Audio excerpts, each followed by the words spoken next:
Hello दोस्तों, नमस्कार। मैं जितेंद्र, संस्कृत साहित्य में आपका बहुत बहुत स्वागत है। तो आइए मॉडल पेपर यूपी टेट का मॉडल पेपर 9 देखते हैं। तो आइए शुरू करते हैं। प्रश्न नंबर 1। तो यह प्रश्न नंबर 1 है। निम्नलिखित पद्यांश के आधार पर प्रश्न नंबर 1 से 5 तक के प्रश्नों के उत्तर दीजिए। जो गद्यांश है, पद्यांश, उसमें से आपको उत्तर देने हैं। तो ठीक है। अकारण अविष्कृत वैर दारुणात् असज्जनात् कस्य भयं न जायते विषम महारेव एवं यस्य दुर्वचः सुदुः सहम सन्निहितं सदा मुखे। तो यह श्लोक किस कवि से संबंधित है? कालिदास से, बाणभट्ट से, भारवी से, दंडी से? किससे संबंधित है दोस्तों ये? तो ये होगा बाणभट्ट से। ठीक है। बी। प्रश्न नंबर 2। विषम महारे एव यश दुर्वचः में महाअहे पद का क्या अर्थ है? दुष्टजन, शत्रु, महाशर्प या सज्जन? तो क्या है इसका? तो महाअहे का अर्थ है शत्रु। दूसरे का महाशर्प होगा। ठीक है, हाँ, महाअहे सी, सॉरी, इसका सी होगा, सी। दूसरे का सी, महाअहे माने महाशर्प। ठीक है। प्रश्न नंबर 3।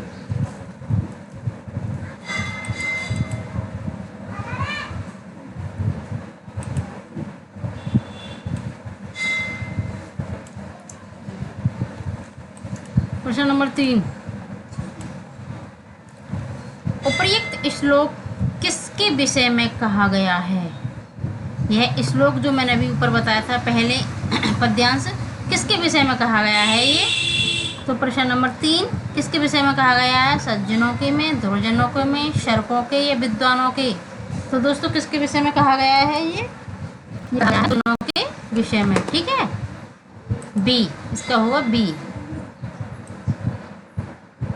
प्रश्न नंबर 4। उपर्युक्त श्लोक में किस छंद का प्रयोग किया गया है? इस पद्यांश जो ऊपर था उसमें किस छंद का प्रयोग किया गया? अनुष्टुप, इंद्रवज्र, वंशस्थ या उपेंद्र वज्रा? किसका किया गया दोस्तों इसमें? तो इसमें वंशस्थ छंद का प्रयोग किया गया है। किसका? वंशस्थ छंद, सी ऑप्शन के साथ जाएंगे। ठीक है।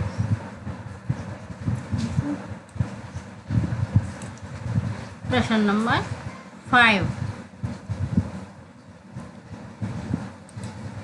अकारण वैर करने वाले कौन होते हैं? सज्जन पुरुष होते हैं, स्वार्थी पुरुष होते हैं, सज्जन पुरुष होते हैं, विषैली सर्प होते हैं। तो अकारण वैर, जो बिना बात के ही वैर करें, बिना कारण के वैर करें, बिना कारण के ही लड़ाई झगड़ा करें, वो कौन से पुरुष होते हैं?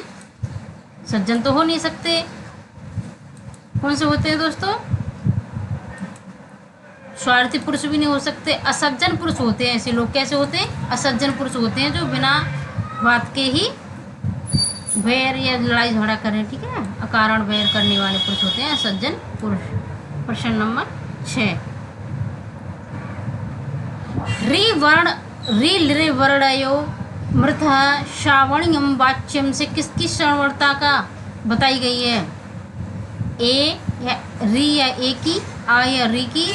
तो री और री की, ले की, या री और री की? तो कौन श्रवण वाच्यम कौन सा है इनमें? तो री और री, डी। ये क्या है? श्रवण वाच्यम है। प्रश्न नंबर 6 का डी होगा। प्रश्न नंबर 7। ईचु यशानाम रिक्त स्थान में की पूर्ति करिए। तो ईचु यशानाम मूर्धा या तालु या कंठ या ओष्ठ? ईचु यशायानाम क्या होता है इसका? ईचु यशायानाम क्या होता है? तो इसका होता है तालु। ऋतु नाम मूर्धा होता है, अपुवचन या कंठ होता है। ठीक है। उपदमानी ओष्ठ होता है। ठीक है। तो इसका बी। प्रश्न नंबर 8,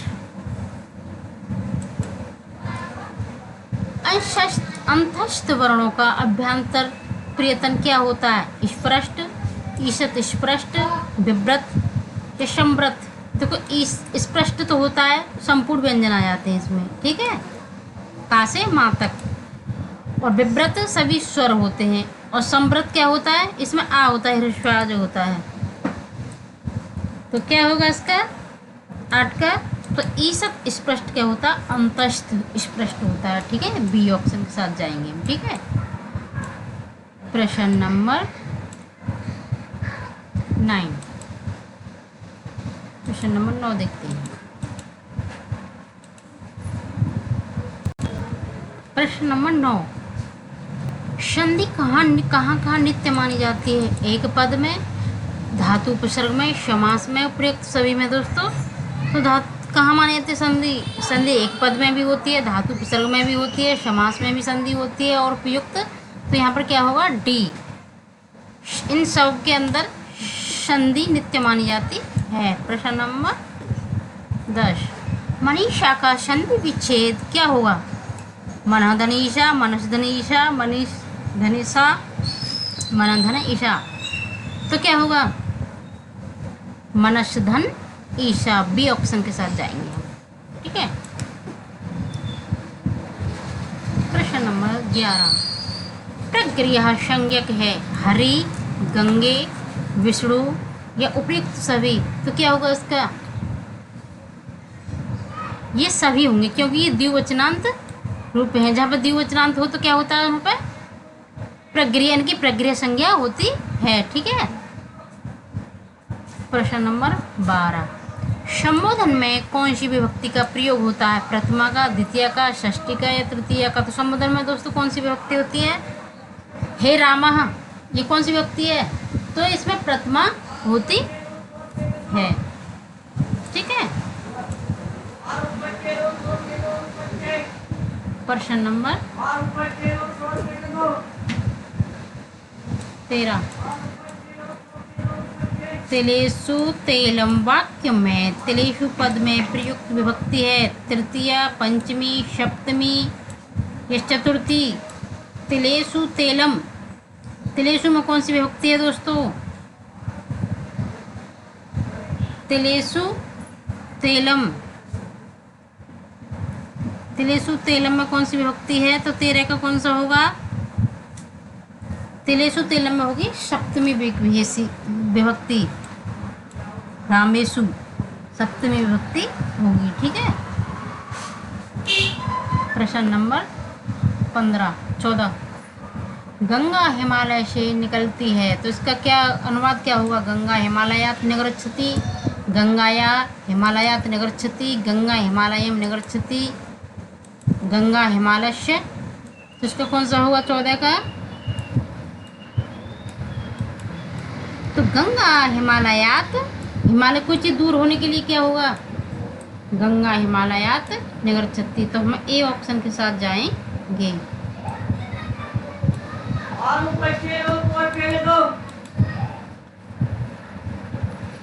प्रश्न नंबर 15, सत्रिप्रत्य किस काल का बोधक होता है? सत्रिशानच, सत्रिशानच, ये 2 प्रत्यय किस काल के बोधक होते हैं? ये वर्तमान के, भूतकाल के, भविष्यकाल के या किसी के नहीं? सत्रिशानच किसके होते हैं?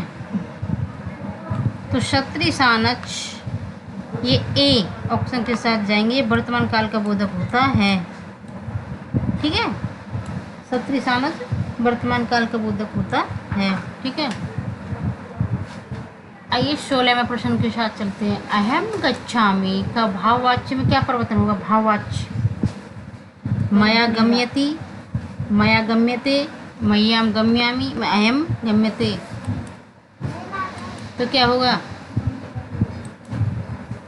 प्रश्न नंबर 16 का क्या होगा दोस्तों? तो इसका होगा अहम का तृतीया में हो जाएगा, क्या हो जाएगा? मया, अहम का तृतीया मया, तो गम्य ते, तो मया गम्य ते, बी ऑप्शन के साथ जाएंगे हम, मया गम्य ते, ठीक है। प्रश्न नंबर 17, पठ पठनियम पद में धातु और प्रत्यय कौन से हैं? पठनियम पट धातु अनियर प्रत्यय, पठ तुमन प्रत्यय, पट सत्री प्रत्यय, पठ लियप प्रत्यय। तो अनियम में कौन सा प्रत्यय होगा? पठनियम। यहाँ पट धातु होगी और अनियर प्रत्यय होगा। कैसा? अनियर प्रत्यय होगा। 7 का 17 का ए। ठीक है। और पट तुमन में तुमन प्रत्यय उधर ले पे है ही। ठीक है, पट तुम में होगा ये। प्रश्न नंबर 18। प्रश्न नंबर 18। चटका में स्त्री प्रत्यय है। चाप, डाप, टाप या कोई नहीं। चटका में कौन सा प्रत्यय होगा? चटका में तो इसमें क्या होगा दोस्तों? टाप। कौन सा प्रत्यय होगा? टाप, सी। ठीक है। प्रश्न नंबर 19।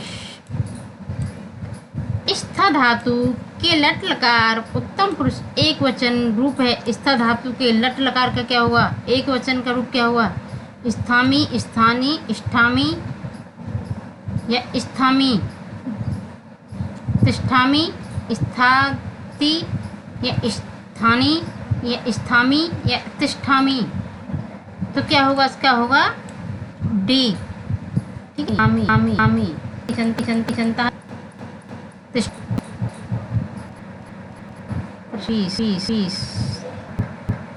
रमा रमा प्रतिपादक के किस विभक्ति वचन का रूप है? रमायम, रमायाम, द्वितीय एक वचन, चतुर्थी एक वचन, षष्ठी बहुवचन या सप्तमी। तो ये दोस्तों रमायम कौन सा होगा? रमा, रमाम, रमया, रमायः, रमायः, रमायम। तो कौन सा होगा ये? तो ये होगा सप्तमी का एक वचन। सप्तमी का कौन सा होगा? ये एक वचन होगा। ठीक है। प्रश्न नंबर 21। शत्यर्थे पृथगर्थया अर्थया स्वर व्यंजना संहिते यह किस अलंकार का लक्षण है?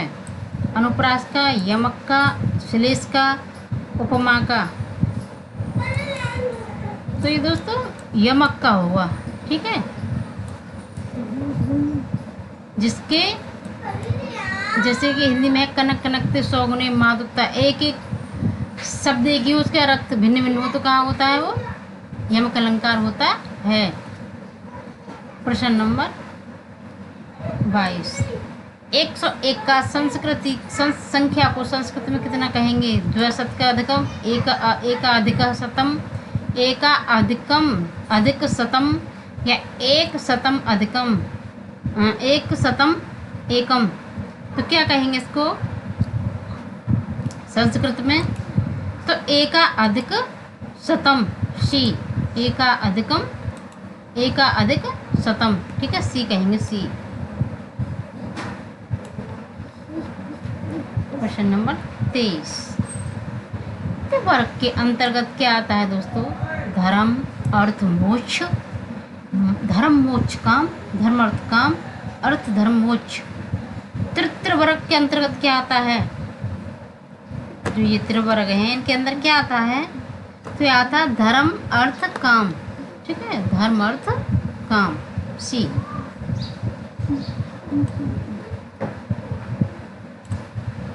प्रश्न नंबर 24।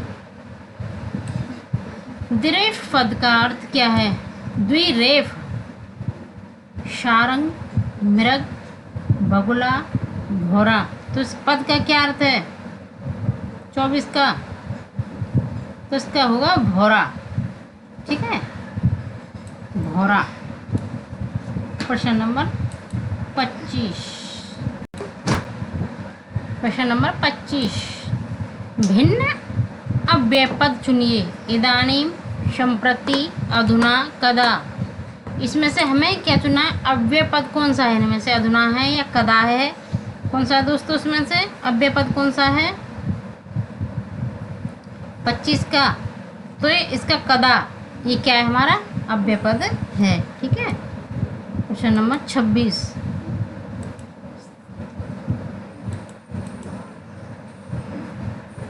संस्कृत के गद्य एवं पद्य खंड का शुद्ध उच्चारण सहित पढ़ने का सिद्धांत है। क्या है? अभ्यास का सिद्धांत, प्रियतन का सिद्धांत, रुचि का सिद्धांत, स्वाभाविकता का सिद्धांत। स्वाभाविकता का सिद्धांत। तो दोस्तों कौन सा होगा 26 का? इसका होगा अभ्यास का सिद्धांत। संस्कृत के गद्य एवं पद्य खंड का शुद्ध, हम जितनी बार अभ्यास करेंगे उसका तभी हमारा शुद्ध होगा। ठीक है। प्रश्न नंबर 27, हर्वरटीय पंचपदी में निम्नलिखित में से कौन सा पद नहीं है? व्याख्यान, प्रस्तावना, सामान्यीकरण या तुलना। 27 का कौन सा होगा दोस्तों? तो इनका व्याख्यान नहीं है। ठीक है, व्याख्यान नहीं है। ठीक है। प्रश्न नंबर 28,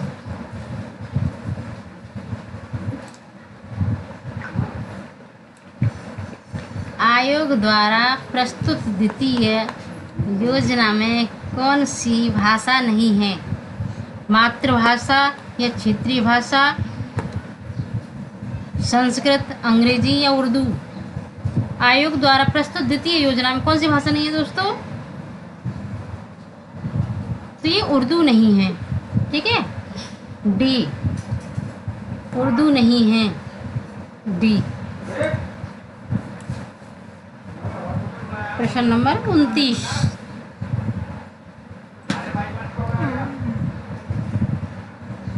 वेद मंत्रों में शिक्षा का तात्पर्य है पाठशाला में पढ़ने जाना, विकास की प्रक्रिया, ज्ञानोपार्जन का साधन, ठीक से उच्चारण करने की विधि।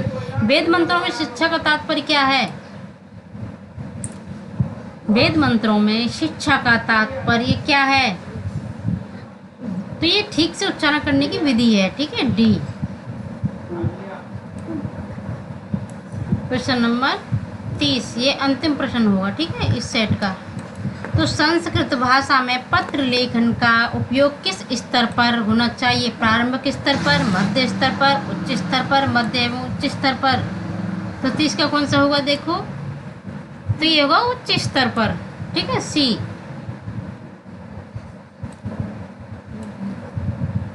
ठीक है दोस्तों, तो आज के लिए इतना ही। नमः संस्कृताय।